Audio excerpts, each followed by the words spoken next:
नमस्ते दोस्तों, वेदांत ज्योतिष में एक बार फिर आप सबका स्वागत है। आज बात करेंगे दत्तक संतान की, अर्थात बच्चा गोद लिए जाने के बारे में। कई महिलाओं और पुरुषों की कुंडली में निसंतान होने का योग होता है और ऐसे में जब बायोलॉजिकल चाइल्ड नहीं होता तब वह एडॉप्शन का सोचते हैं, यानी संतान गोद लेने के बारे में सोचते हैं। एक बच्चे का अडॉप्ट किए जाने का मतलब है उसके असली बायोलॉजिकल माता पिता से उसके नए एडॉप्टेड पेरेंट्स या अभिभावक द्वारा बदल दिया जाना। उसका घर बदल जाता है, उसके माता पिता नए हो जाते हैं। कभी कभी माँ नई होती है, कभी पिता, जहाँ डाइवोर्स या डेथ का केस होता है और जब दूसरा विवाह किया जाता है। अदरवाइज अगर दोनों ही माता पिता गुजर जाएंगे और या अनाथ आश्रम से बच्चे को गोद लिया जाएगा, तब ऐसे बच्चे के दोनों ही माता पिता बदल जाते हैं। भारत में एडॉप्शन या दत्तक ले जाने का कानून हिंदुओं के लिए और मुसलमान के लिए अलग है। 1956 का Hindu adoption and maintenance act हामा भारतीय हिंदुओं, सिखों, बौद्ध तथा जैन धर्म के लोगों को बच्चा अडॉप्ट करने के बारे में अधिकार देता है, लेकिन यहूदी, पारसी, मुस्लिम लोगों के लिए 1910 का एक्ट, जो कि guardianship and ward maintenance act है, के अंतर्गत ही वह बच्चा ले सकते हैं, क्योंकि मुस्लिम धर्म में यह माना जाता है कि कोई भी बच्चा पूरी तरह गोद लिया नहीं जा सकता।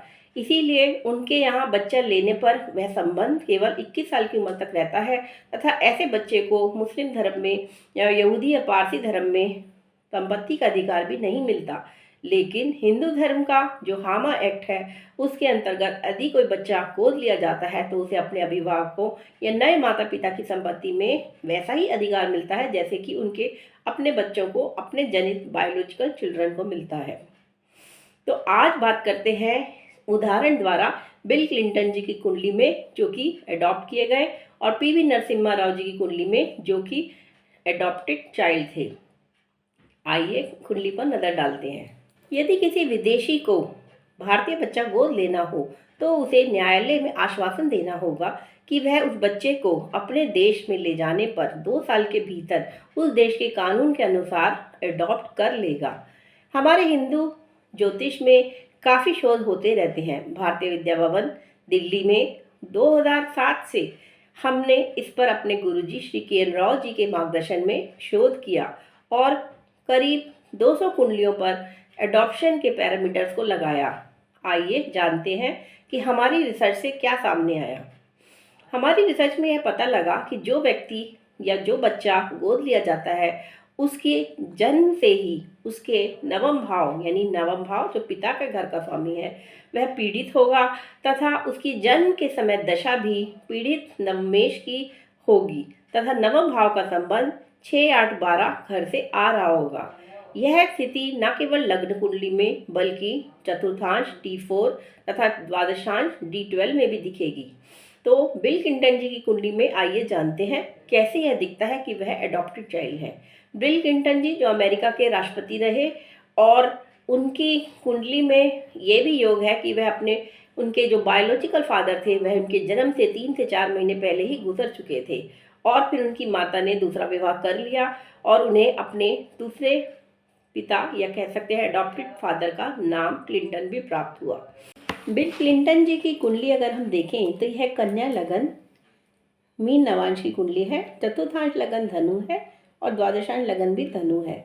इनकी कुंडली में राहु बैठे हैं नवम भाव में, नवम भाव पीड़ित है, साथ ही सूर्य बैठे हैं 12वें घर में तथा शुक्र जो कि नवम मेष है वह मंगल अष्टमेश के साथ युति कर रहे हैं लगन में। इस तरह नवम भाव, नवमेश तथा कारक सूर्य तीनों ही पीड़ित या अच्छे नहीं बैठे हैं।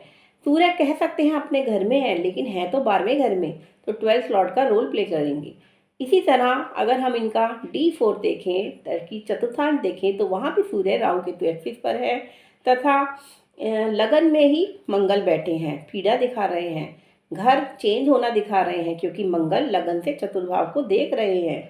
इसके साथ ही अगर हम द्वादशांश देखें तो यहाँ पे धनु लगन है तथा राहु केतु एक्सिस पर यहाँ भी सूर्य बैठे हैं। सूर्य यहाँ नवमेश होके 10वें घर में दिग्बली तो है लेकिन केतु के साथ बैठे हैं, तो यहाँ फिर से नवम नवमेश तथा केतु पर युति होने से यहाँ पीड़ा दिख रही है। मंगल नवम भाव को भी देख रहे हैं। तो D1, D9, D4 तथा D12 सभी में हम देखते हैं नवम नवमेश तथा सन सूर्य कारक का संबंध आ रहा है 6-8-12 से, या उन पर पीड़ा है। तो एडॉप्शन के प्रिंसिपल पैरामीटर पूरी तरह से यहाँ लगते हैं।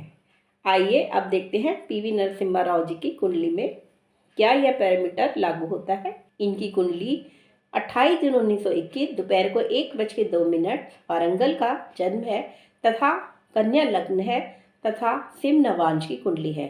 चतुर्थांश का लगन मिथुन है और द्वादशांश का लगन भी मिथुन है।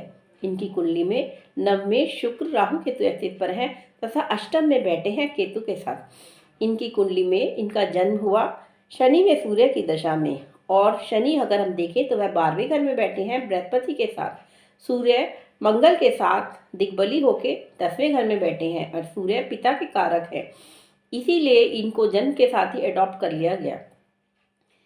इनकी कुंडली में हम ये पाते हैं कि यह 17 भाषाओं के जानकार थे और एक प्रसिद्ध लॉयर, स्टेट्समैन और पॉलिटिशियन थे।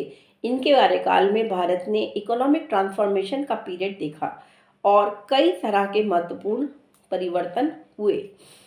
इनकी कुंडली में भी एडॉप्शन या दत्तक संतान के पैरामीटर पूरी तरह से लागू होते हैं। अगर हम D4 या चतुर्थांश को देखें तो यहाँ भी हम पाते हैं कि सूर्य मंगल के साथ चतुर्थ भाव में बैठे हैं और वक्री बुध देख रहे हैं। मंगल षष्ठेश हैं और सूर्य को मित्र होते हुए भी पीड़ा दे रहे हैं। इसके साथ ही 9th लॉर्ड D4 में हम देखें तो वह बनते हैं शनि, जो कि 12वें घर में बैठे हैं। फिर से 12वें घर का संबंध नवम भाव से आया। इसी तरह हम D12 देखते हैं माता पिता के लिए, और इनके माता पिता बदल दिए गए।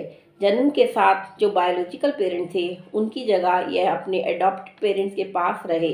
तो इनकी अगर D12 हम देखें तो यहाँ भी नवमेश शनि बनते हैं और शनि बैठे हैं लगन में। साथ ही सूर्य फिर से मंगल के साथ छठे घर से संबंध बनाए हुए हैं। तो अब हम इस तरह पूरी तरह से कह सकते हैं कि एडॉप्शन के पैरामीटर जो हमारी शोध से निकल के आए वह सही प्रतीत होते हैं। हमारे एक सहयोगी क्लासमेट श्री राजवीर जी ने तो इस पर एक पुस्तक भी लिखी है एडॉप्शन पर, और वह उपलब्ध है।